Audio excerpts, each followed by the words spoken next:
Për të thënë Bleri, atëherë një pengmarrje është raportuar para disa minutash në zonën e Lezhës, ngjarja dyshohet se ka ndodhur në afërsi të lagit dhe pas nga burime. Dyshohet dhe është raportuar pas një telefonate që ka mbritur në sallën operative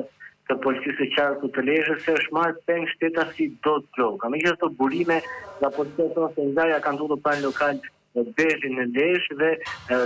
personin e qartë ka pasur një konflikt me disa persona të tjerë dhe pas konfliktit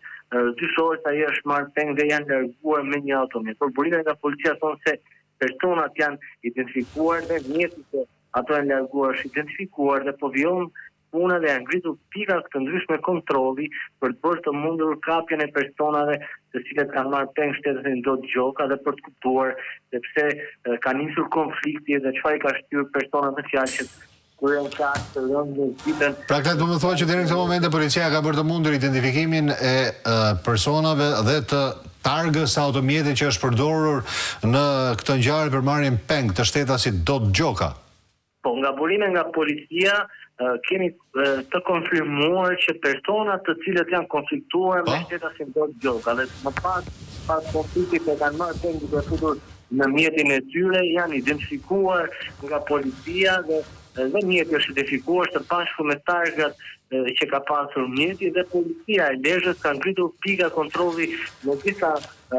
zona të qarkut të Lezhës për të bërë të mundur kapjen e autorëve të cilët kanë marrë peng shtetasin Dot Gjoka. Kjo është nga burime nga policia, ku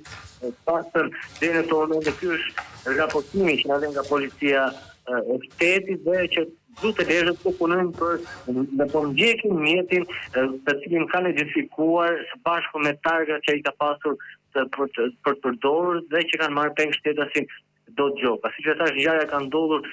para pak minutash në afërsi të Laçit dhe pikërisht në afërsi të autostradës, duke qenë se pas konfliktit me sa duket persona fjalë kanë shfrytzuar dhe autostradën